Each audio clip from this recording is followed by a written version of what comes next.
season 1 couldn't pimp gas a nigga season 2. All this power that I in season 1, getting served with beef like with season 2. Couldn't tell you what the season 1 of those prophets read. I split the season 2. Battle tested, thought he was the season 1. Shared a casket, all these season 2. What's going on, DSG? It's your boy Donald Bradley back at y'all with another video. And today we've got why you owe people afraid of butterflies an apology. We over here on Casual Geographic, so you know we're about to get our education on animalistically. You know what I mean? I'm personally not afraid of butterflies. You know what I mean? They be looking pretty. I ain't gonna hold you. Big wings, big wings. Sometimes you can't see what's going on in between them wings, but that's fine. They big wings and they pretty.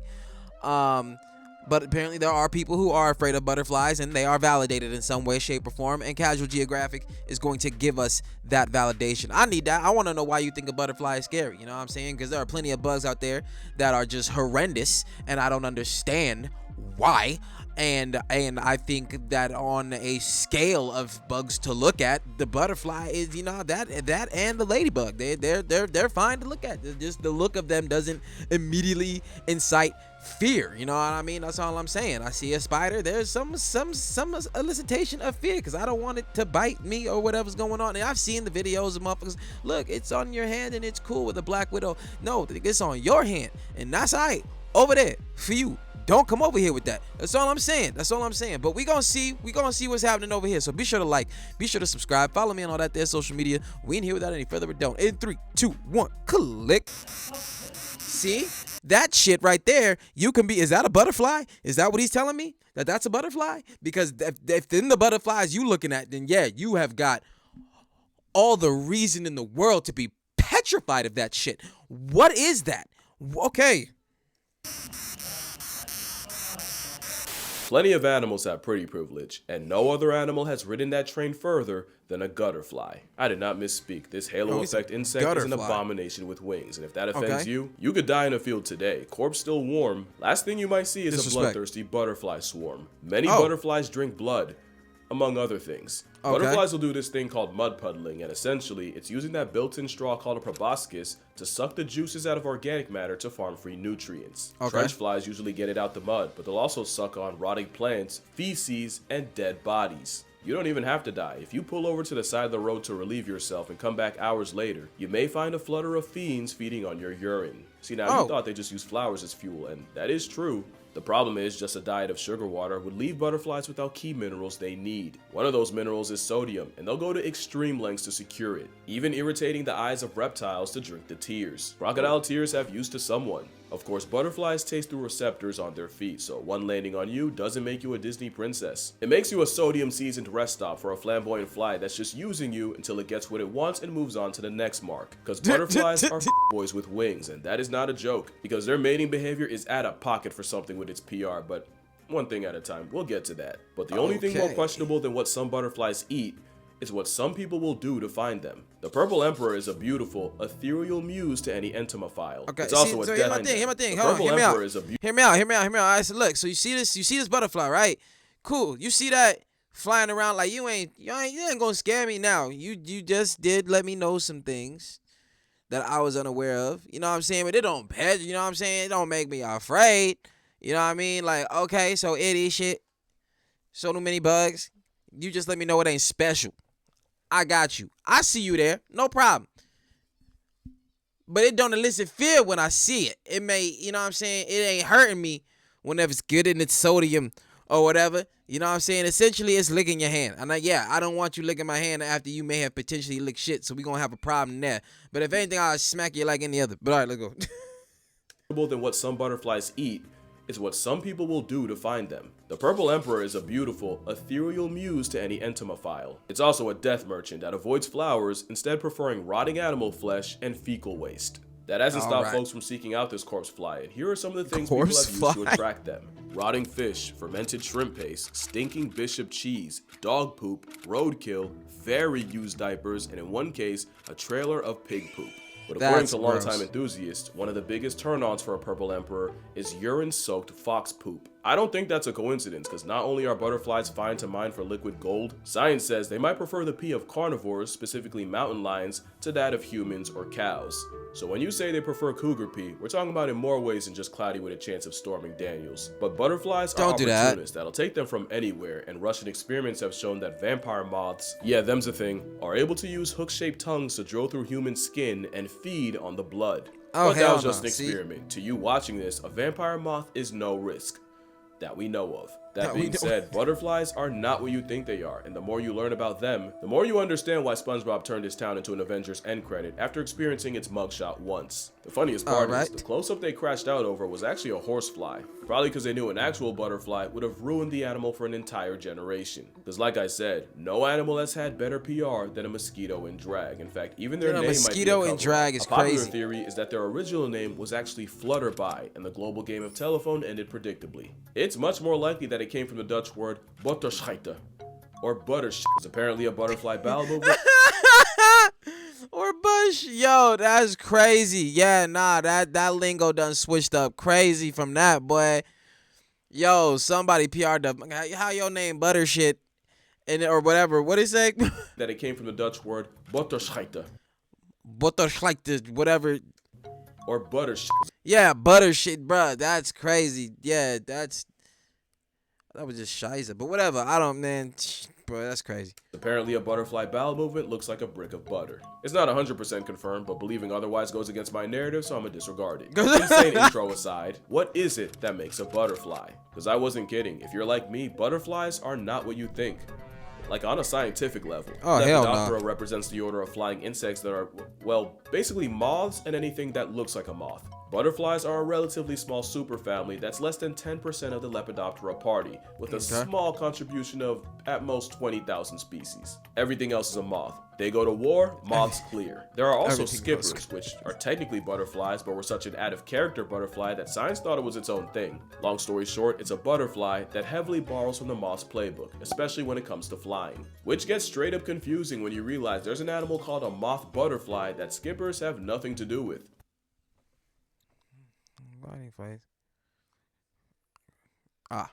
Yeah. I didn't notice that its wings was like closing at random point. Yeah, okay. Confusing when you realize there's an animal called a moth butterfly that skippers have nothing to do with. But basically, American moth butterflies are that weird, only ever see during the holidays type of family of butterfly that were so weird and mothy, it kept them from the butterfly function until recently. Boring high school sciencey stuff aside, it's a moth's world. Butterflies are just a small part of it. I say that because there will be mentions of moths in this video, and I just know I'd get my Lepidoptera pass checked if I didn't make that clear. Because there's a lot of evolutionary headassery going on with moths, and I'm not about to leave it out on a technicality. So yeah, butterflies are not what you think, even in an artistic sense. That butterfly's dead. So it's saying butterflies are moths. Got you. Just a different kind. Okay. All right. But yeah, they look different. It ain't hairy. That hairy, I guess. This thing right here, this thing you shoot. This thing you double tap. It might come back. So yeah, butterflies are not what you think, even in an artistic sense. That butterfly's dead. If I ask you all to draw a butterfly, chances are 95% of you would draw this, and you would be illustrating a corpse. For some reason, butterflies are often drawn the same way dead ones are pinned and displayed by those who collect them. We basically did a blobfish to the butterfly and immortalized their death pose. A butterfly might hit this pose at some point in its natural life, but most times a butterfly looking like this isn't. But it was. My condolences to anyone watching this and realizing they have a dead winger tattooed on them. So while we did do butterflies dirty there, butterflies don't need help doing that themselves with the things they eat, and that really starts as caterpillars. As you know, butterflies have many forms, and the caterpillar's job is to eat as much as physically possible. Caterpillars have the type of greed they warn you about in the Bible. No other animal reaches such biblical levels of gluttony. A caterpillar can eat 200 times its birth weight in the first 2 weeks, which can become 1,000 times its weight in only 2 months. Now those numbers probably don't hit as hard as a North American silk moth. No animal alive eats more relative to probably internally aware of how vulnerable they are at that point and was like, we need to transform yesterday. Eat, nigga, eat! Body size than a marauding moth, which will eat 86,000 times its body weight in less than 2 months of life. To keep that same pace, your 7-pound baby would have to scarf 273 metric tons of mass or 601,861 pounds worth of Similac. Pot of greed. Caterpillars eating constantly does have a consequence, and is them being in a perpetual state of dropping bombs. The scientific name for caterpillar waste is frass, and these hedonists pile on the frass by the metric hecton. If you live in the area code of the gypsy moth, then you've likely woken up to the sound of heavy rain with no water, because it was actually the sound of caterpillars mass flooding folks with frass from above. To be fair, if you could get That's wild. That's wild. We be getting mad when birds be shitting on us. Another place where that shit is just basically what it is, just out the dam. See, that's one of those places you got no business being in if you ain't trying to be shitted on. You want to see this moth, this butterfly, whatever, you getting shitted on. You want to do that? No? All right then. That's me. No. I'm gonna chill over here. You know what I'm saying? Watching on a screen. You could tell me about it, but I don't need to, you know what I'm saying, go see that or potentially even smell that. Does this stink? I don't know. It's shit, but I remove. all your lifetime bathroom visits out the way in only a few weeks, in that time, the toilet would never not be attached to your cheeks. But another consequence of caterpillars unloading enough bricks to rebuild the city of Gotham, or Newark, is predators like wasps will unloading enough bricks to rebuild the city of Gotham, or Newark.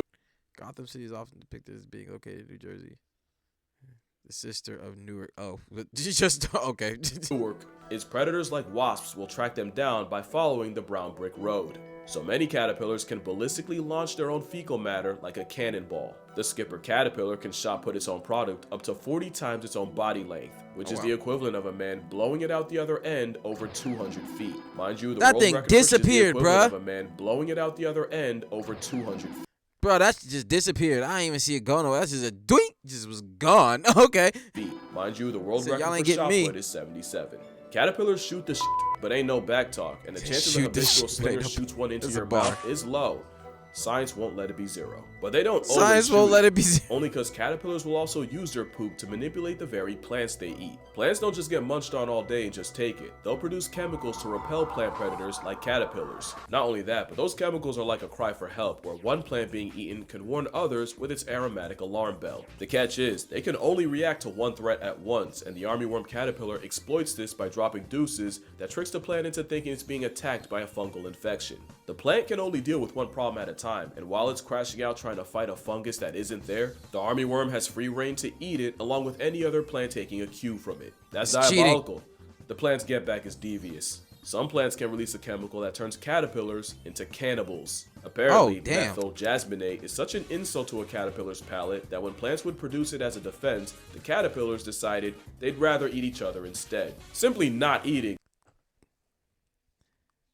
Damn, that world is different down there, isn't it?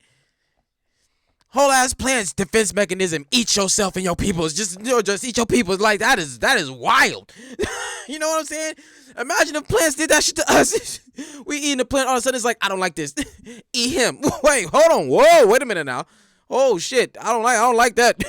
As a defense, the caterpillars decided they'd rather eat each other instead. Simply not eating is not an option, and the moment a plant becomes less palatable is the moment you see a bunch of sandworms start ripping into each other. Although in the plant's defense, caterpillars don't need much to turn on each other, and the moment caterpillars realize there isn't enough milkweed to go around, they'll start aggressively headbutting each other to steal food. So caterpillars don't always choose violence, unless it's food, then the bulkworm's ready for war. But the reason the hungry caterpillar is more of a curse than a kid's book is because they'll need all that energy for metamorphosis. And if the endgame of that wasn't a butterfly, we'd probably look at the whole process differently. You know it starts when hell freezes over and the caterpillar does something wildly out of character.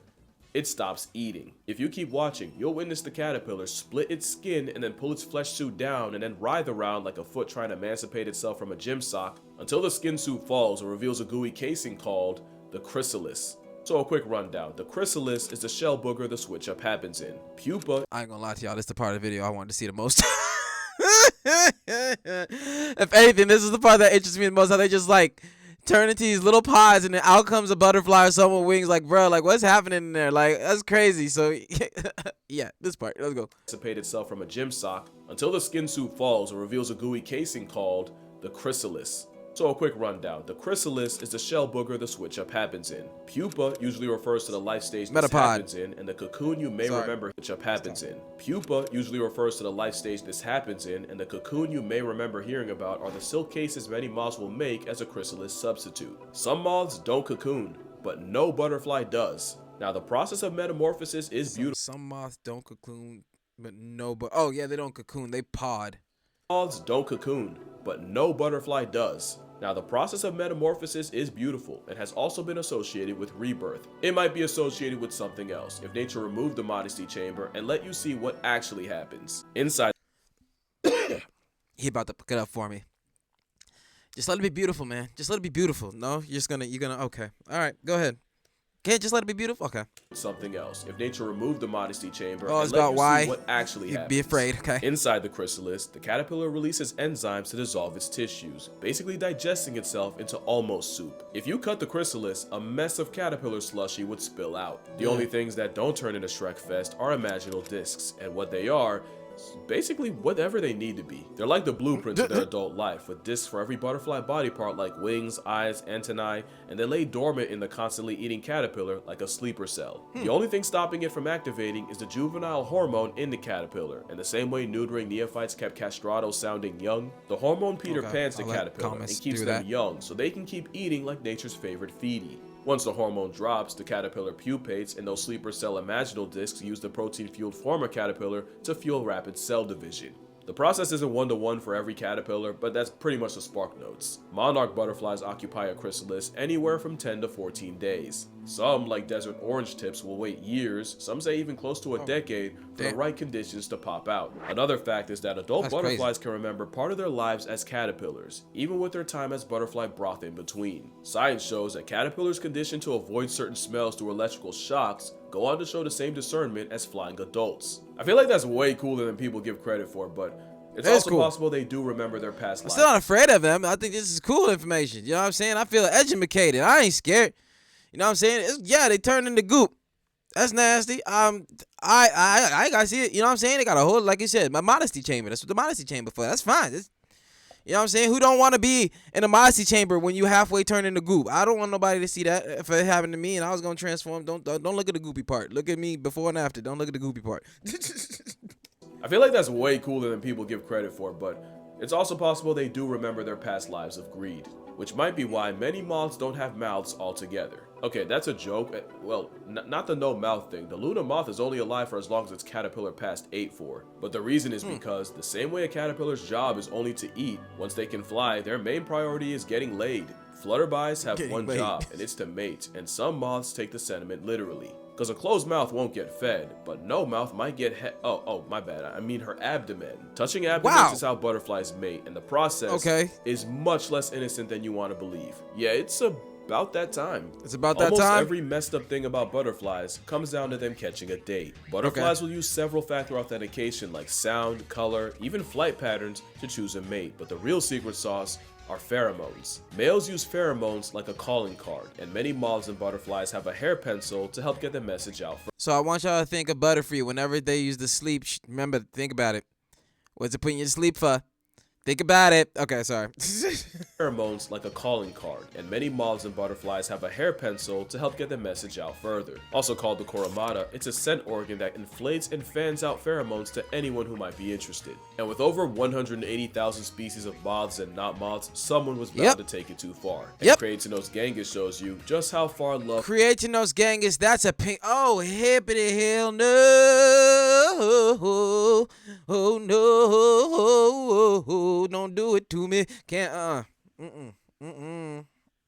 Nope, I don't need that. Makes some guys go. If it's any solace, a horny male moth can't fly with its coromata out. I bet it can't. Also, yes, Australia. Males use the food they collected as caterpillars to help fuel pheromones, which is why it's often the males you'll see puddling the juices out of a compost pile, especially since the chemicals are more for just attracting mates. After mating, male butterflies will often spray their partners with an anti-aphrodisiac that makes the female completely unattractive to other males. That wouldn't even be that bad, but parasites like wasps clock the method, so now I got wasps tracking a recently deflowered female by her anti-aphrodisiac after spray and hitching a ride on her, waiting until the female lays eggs so the stowaway can parasitize them. The end game is her larva getting eaten from the inside by a brood of xenomorphs. Luckily, in studies, less than 10% of wasps were successful, but that's what an insecure man can do to you. But some males don't stop at man repellent. Some went ahead and invented chastity belts. Few males will excrete this weird, waxy substance designed to plug up his partner's female part. Damn. Which physically seals her off from other males. That's it's a literal lot, breeding block, but that leaves a problem. It's in the female's best interest to mate with as many males as possible, but it also behooves the male to brute force monogamy, which has led to this evolutionary arms race, with females flexing increasingly harder to plug junk and males producing even more blobs of scabby petroleum jelly. But that is far from the most felonious way males buff their chances. Some people... We learning a lot today, boy, ain't we? We learned a lot. He said, nope, just me. But the thing is, will they go on and try to like mate with others? Like, you know what I'm saying? Would just plug up a bunch of female ones? That's fucked up, bro. I said, the world be different down there, man. I can't hold you. People have experienced the rare occurrence of 2 butterflies in one chrysalis. Really, it's the scene of a crime. What? Rare occurrence, most felonious way males buff their chances. Some people have experienced the rare occurrence of 2 butterflies in one chrysalis. Oh, wow. Really, it's the scene of a crime. Some, like the zebra longwing, won't even wait until the female is fresh out the pupa stage. As the female is getting ready to break out of the chrysalis, a gang of males can swarm her and start fighting for position. The winner then rips into her chrysalis to mate with her while she's still stuck in the stage. There's a term for this. Some call it pupa rope. Now, insects can't really consent, so maybe that's too far. So, forced copulation is a nicer way to describe it. Okay. The rising female has zero choice in the matter when she basically gets spawn camped, and that just feels illegal. Still just butterflies, Got right? to. But when you only have a couple weeks to live, you pull out all the stops to make sure your genes don't pass tense with you. And it's why male butterflies are more likely to suck the sweat off your back. Not only do those nutrients help form pheromones, during mating, males will pass off nutrients to the female as a sort of consummation gift that helps the eggs, and in some species, the males will transfer 25% of their body weight in the process. Which explains why male butterflies are crackheads when it comes to some mineral, and some males take it so far, science had to invent a whole nother word for what they do. Because in North Sulawesi in Indonesia, milkweed butterflies were seen harassing, scratching, and eventually sucking the juices out of caterpillars. The same claws they use to scratch the sweet out of leaves, they'll use on a caterpillar until their internal essence spills out. And at that point, the butterfly treats its own kind like a juice box, which led... So how do y'all live? The older ones is killing the younger ones. Goddamn. Okay. to the term kleptopharmacology. Because they're not exactly preying on the pillars, more than just stealing their substance, and a lot of times the caterpillars actually survive. Although knowing that they keep their memories as adults, probably not without PTSD. I think I'd Oh, that's probably what it is. They're like, shit rolled downhill, man. It happened to me. It's your turn. rather die. But yeah, that's gonna do it for this video. If you come away from this video thinking less of butterflies or even hating them, then I failed at my job. I never want to be the reason y'all hate an animal when there isn't an animal alive that I hate. I'm gonna say there's no cutaway. And I'm gonna say what else will. I think this moth is cute. Wait, I meant that. The butterfly didn't ask to be put on a pedestal. If learning more about them ruins them, that is a failure of your own expectations. And to steal a line from friend of the channel, Hank Green, butterflies aren't here to please us. Their beauty is an accident, and we are merely spectators. Especially when the monarch population is down 99%. That's the scariest thing about them. Also, I want to thank y'all so much for 4 million subscribers. I've said it before, but y'all have changed the trajectory of my life in ways you cannot even begin to imagine. I got a lot more stuff planned, promises to keep. I did not forget the checks my big mouth wrote this year. But for now, as a thank you, I'll be doing a video on whatever the top comment says. Within reason. Within reason. Anyway, thank you. You gotta explain that shit. Mother, save the butterflies, fam, and moths too. And I'ma see y'all in the next one. Probably the last one of this year, to be honest.